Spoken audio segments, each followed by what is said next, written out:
Assalamualaikum warahmatullahi wabarakatuh. Saya Dewi Andiani dari Program Studi Pendidikan Kewarganegaraan Fakultas Pendidikan Ilmu Pengetahuan Sosial Universitas Pendidikan Indonesia. Pada kesempatan kali ini, di sini saya akan mengangkat suatu tema mengenai hubungan antara kriminalitas dengan perubahan sosial dalam masa pandemi COVID-19. Dengan judul Pembebasan Narapidana Memicu Kejahatan Baru di Masa Pandemi COVID-19. Seperti yang kita ketahui, seluruh negara yang terdampak pandemi COVID-19 termasuk Indonesia masih berupaya untuk dapat menekan laju penyebaran virus serta menanggulangi sejumlah efek bawaan yang bersifat non-medis, khususnya di bidang ekonomi dan juga di bidang sosial. Upaya-upaya tersebut dimanifestasikan ke dalam berbagai macam jenis kebijakan seperti relaksasi pajak, realokasi anggaran pembangunan, sosialisasi pola hidup bersih dan sehat, serta pembatasan sosial berskala besar. Tak terkecuali kebijakan Kementerian Hukum dan HAM yang telah membebaskan kurang lebih 30.000 sekian narapidana. Pertimbangannya adalah untuk mencegah terjadinya penyebaran virus dalam rumah tahanan maupun lembaga permasyarakatan. Apalagi sekarang di beberapa rumah tahanan maupun lembaga pemasyarakatan telah mengalami over capacity. Tentu saja hal tersebut sangat tidak sesuai dengan protokol kesehatan penanganan pandemi COVID-19. Namun, kebijakan pembebasan narapidana ini melalui program asimilasi justru malah menimbulkan masalah baru di tengah masyarakat, yaitu meningkatnya kriminalitas meskipun suatu wilayah dalam status PSBB. Terdapat beberapa jenis tindakan kriminal yang dilakukan oleh para napi asimilasi. Di antaranya yaitu pencurian disertai dengan pemberatan, pencurian kendaraan bermotor, pencurian disertai kekerasan, penjamretan, bahkan pembegalan. Tidak hanya napi asimilasi saja, namun pelaku-pelaku lain juga memanfaatkan situasi pandemi, bahkan PSBB pun malah semakin memperparah tingkat kriminalitas. Tentu saja hal tersebut membuat masyarakat menjadi semakin resah, karena tidak hanya kondisi kesehatan mereka saja yang sedang terancam, tetapi juga dihantui oleh tindakan kriminal yang bisa saja mengancam nyawa mereka.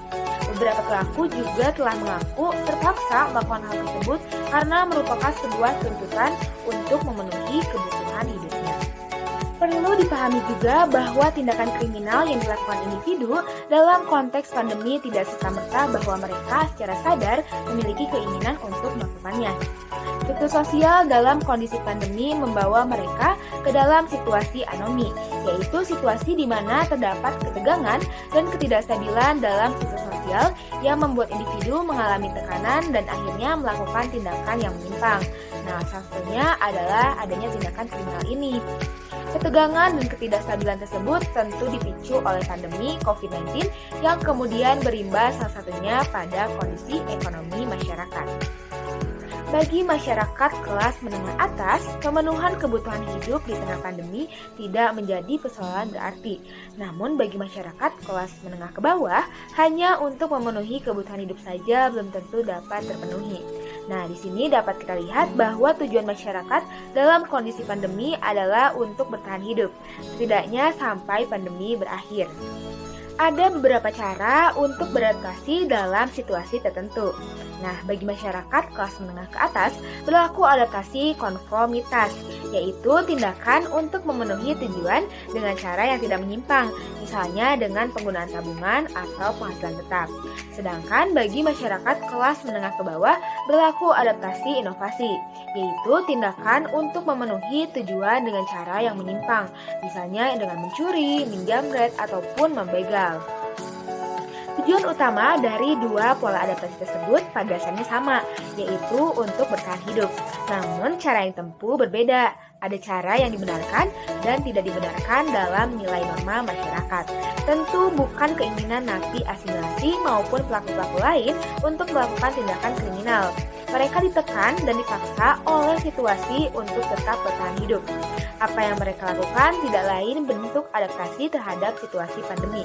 Sehingga pendekatan yang dilakukan untuk mengatasi masalah ini tidak dapat berhenti di pendekatan hukum, yaitu dengan kembali untuk memenjarakan mereka. Sekian pembahasan pada kesempatan kali ini. Terima kasih banyak atas perhatiannya dan mohon maaf apabila masih banyak kesalahan atau kekurangan. Terima kasih. Wassalamualaikum warahmatullahi wabarakatuh.